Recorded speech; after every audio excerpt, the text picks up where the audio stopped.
poder falar com você mais esse momento, mais esta oportunidade, quando nós louvamos a Deus pela nossa existência, agradecemos a Deus por mais um novo dia que Ele concede a mim, a você e a sua família, e nós rogamos a Deus que o abençoe ricamente a sua vida e a vida de sua família, com esse propósito e objetivo de crescermos na presença de Deus, podendo assim desfrutar da sua palavra. Nós ainda estamos estudando, a segunda carta de Pedro, primeiro capítulo, versículo 5, quando diz: por isso mesmo, vós, reunindo toda a vossa diligência, associai com a vossa fé a virtude, com a virtude o conhecimento. Pedro nos incentiva aqui para crescer na piedade, e crescer em piedade, crescer nesse desenvolvimento dessas virtudes que foi concedido a mim, que foi concedido a você em Cristo Jesus, é um grande desafio para nós. Nós não cresceremos sem uma disciplina, sem esforço, de uma forma deliberada e de uma forma determinada. É necessário que haja da minha parte e da sua parte toda diligência, todo esforço, toda dedicação e disciplina para que nós possamos crescer nessa vida de piedade que revela, que expressa a glória de Cristo, a virtude de Cristo em nós. Pedro nos chama a atenção assim: olha, confie e dependa de Jesus Cristo e de todas as suas promessas que Ele nos concedeu, e graciosamente nós temos que começar a olhar para o versículo 5, quando ele diz: olha, por isso mesmo, vejam bem, o que ele está nos levando a pensar quando ele traz por isso mesmo, reunindo toda a vossa diligência?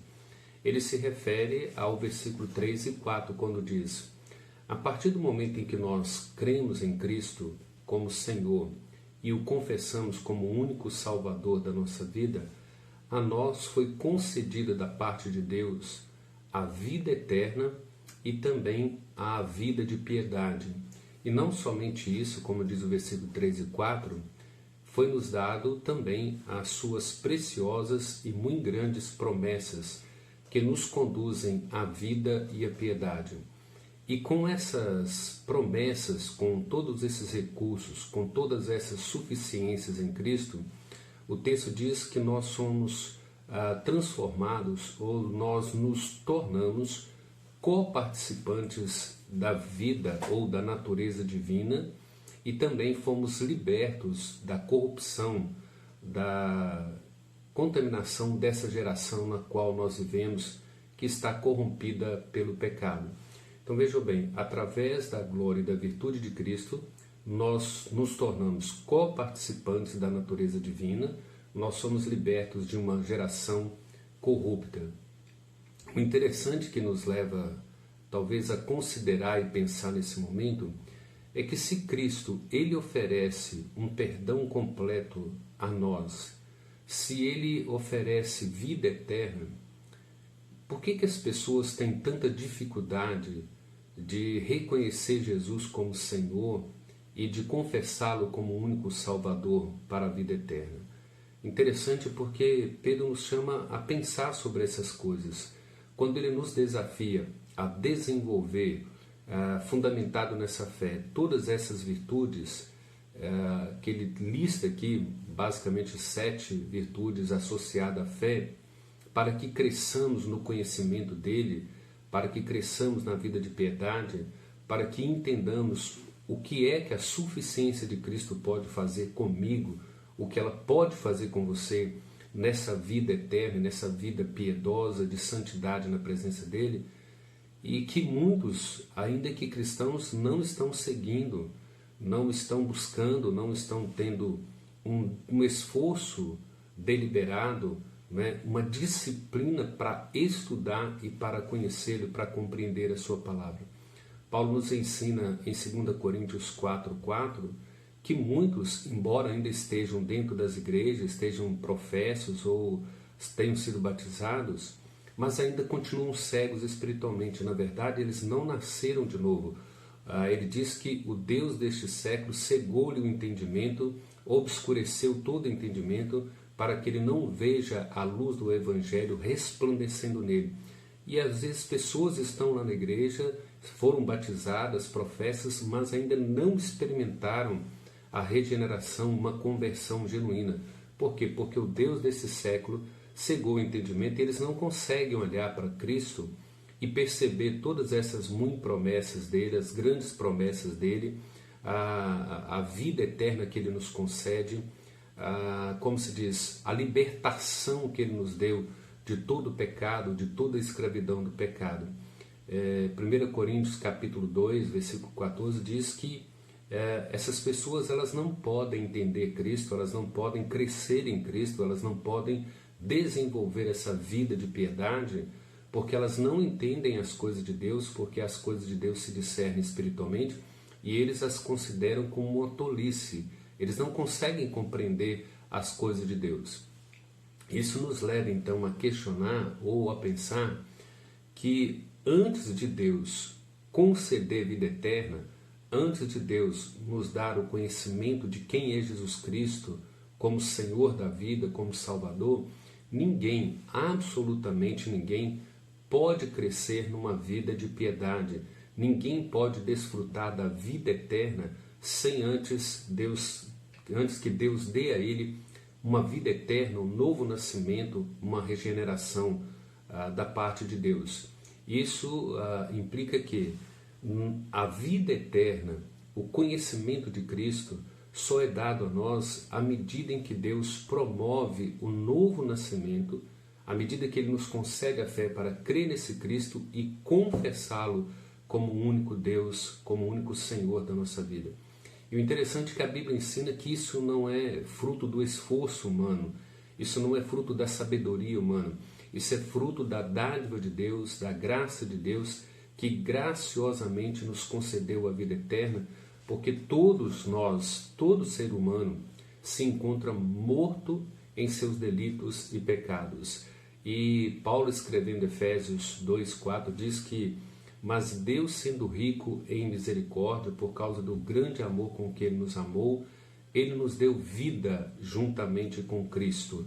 Então vejam que essa vida que Pedro desafia cada um de nós a crescer em uma vida de piedade, ela só é possível se Deus nos conceder vida eterna, se Deus nos conceder a fé para que nós possamos crescer. Vejam que no versículo 5 ele diz: por isso mesmo vós, reunindo toda a vossa diligência, associai com a vossa fé a virtude e com a virtude o conhecimento. Então, o fundamento para o desenvolvimento dessa vida de piedade é a fé.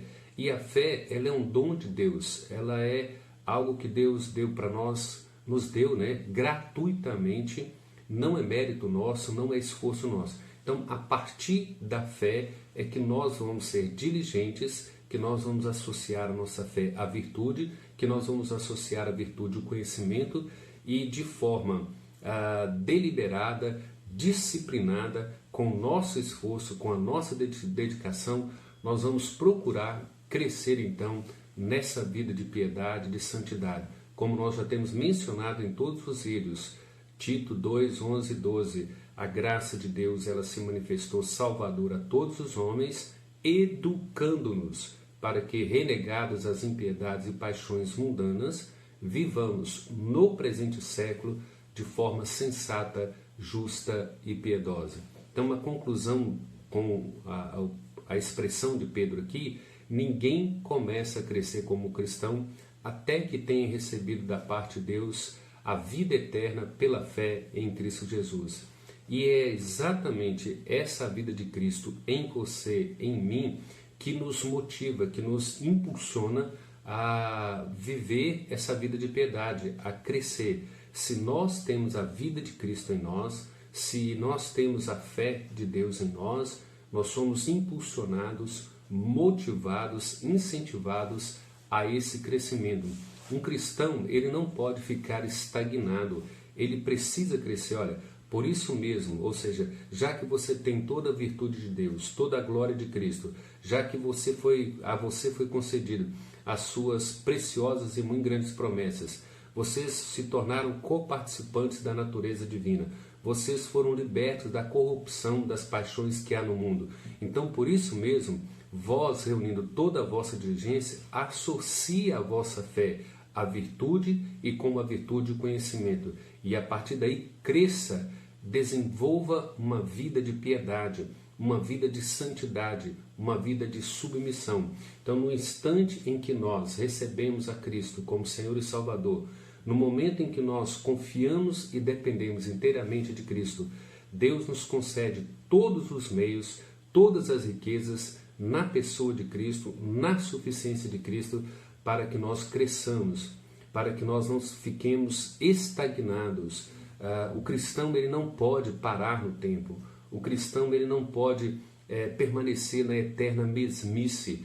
Nós temos o dever, a obrigação, a diligência de nos esforçar e crescer nessa piedade. Vejam bem, a você e a mim nos foi dado a vida eterna, nos foi dado a fé, nós cremos em Cristo, nós confiamos em Cristo, nós cremos na suficiência de Cristo, nos foi doadas as suas preciosas promessas, Deus nos concedeu os meios e recursos para que você se torne participante da natureza divina, Deus te libertou de toda a corrupção dessa geração, desse mundo, e Ele está dizendo, então agora desenvolva, então agora cresça, não é? Estabeleça disciplina, se esforce para conhecer esse Cristo cada vez mais, conhecê-lo nas Escrituras, conhecer Deus nas Escrituras. Associe tudo isso à sua fé e coloque a fé como fundamento. O que eu creio em Cristo, a suficiência de Cristo, os recursos de Cristo, a provisão de Cristo, toda a suficiência de Cristo necessária para a vida de piedade nós temos, dada por Deus em Cristo Jesus. Nós não podemos permanecer na eterna mesmice, nós não podemos ficar estagnados. Nós temos a obrigação, o dever de crescer numa vida de piedade e a cada dia mais nós temos que nos parecer mais com Cristo. A cada dia mais nós temos que libertar todas aquelas coisas, as coisas da natureza humana, assim como Paulo diz em Colossenses 3,5, fazer morrer a nossa natureza terrena e nos despir do velho homem, despojar do velho homem e nos revestir do novo homem que se refaz no pleno conhecimento de Deus. Ou seja, vós que sois eleitos, revestivos como eleitos de Deus, de ternos afetos, de misericórdia, bondade, longanimidade e mansidão. Esse é o grande desafio. Desenvolva uma vida de piedade. A cada dia mais se pareça com Cristo. E isso implica diligência, esforço, disciplina e dedicação da nossa parte. É um grande desafio, mas a nós foi doada todas, ou foram doadas todas as providências de Deus, os recursos de Deus, para que assim vivamos para a glória dEle, para o louvor dEle. Deus te abençoe, Deus abençoe a sua vida, Deus abençoe a sua família, Deus nos abençoe como povo dEle, para a honra e glória dEle. Um abraço a todos e até mais.